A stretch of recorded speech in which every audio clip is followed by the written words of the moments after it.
Here we go with ThinkCentral Lesson 4.8 for homework. Take a look at these problems and let me know if you need any help. So we're definitely going to decimal island on most of these problems. We're multiplying decimals, and we don't want to do that. We want to multiply whole numbers. So this one, if I have one decimal place in the first factor and one decimal place in the second factor, so 2 total, I put 2 decimal points on the island. Now I'm going to multiply 48 times 8, and I'm going to do shortcut method. So 8 times 8 is 64, and 8 times 4 is 32, plus the 6 is 38, and the 2 decimal points come back. So 3.84, or 3 and 84 hundredths, is our product. In this problem I have 3 decimal places, 2 in the first factor, 1 in the second, so I put 3 decimal points in the tree. I multiply 109 times 9, and I get 81, 0, 8, and 9. So the 3 come back, and 1, 2, 3. The answer is going to be 981 thousandths.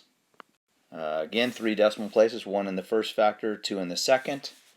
They go on vacation. You multiply 11 times 11, and you end up with 121. They come back, and your product is 121 thousandths. A word problem here. Adrian and Evelyn have a cat. When they got the cat, it weighed 8/10 of a kilogram. Now it weighs 7.9 times as much. So times as much means multiply.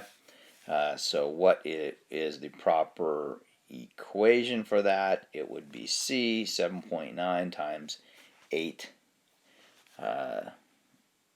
times 8/10 kilograms will equal the total weight of the cat now.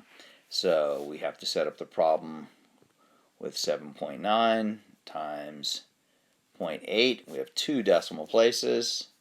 We put those up in the tree like that, and it turns into 79 times 8.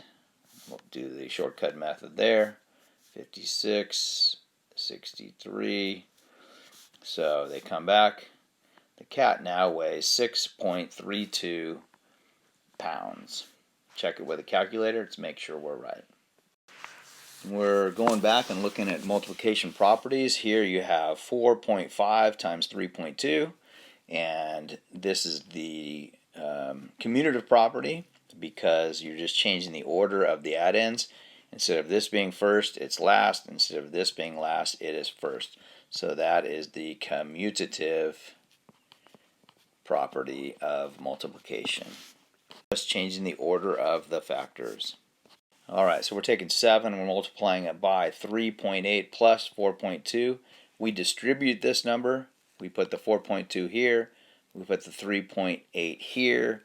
That is the distributive property because that's what we're doing. We're distributing the addends here into different factors times 7. Because this is 7 times 3.8, this is 7 times 3.8, and this is 7 times 4.2. So you need 3.8 7 times, and you need 4.2 7 times. Alright, this is the inverse of what we just did. Instead of multiplying 3.2 and 3.2 times individually, you just combine those two. 3.2 times that. This should also be the distributive property, I believe.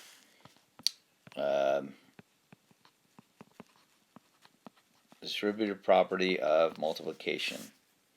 Alright, there you go. That's 3.8. Make sure you're doing a step-by-step view example and checking your work with the calculator. And then you'll be getting an A+ on this unit test. And keep those IXLs going. You should be well on your way to getting to 415 skills in math.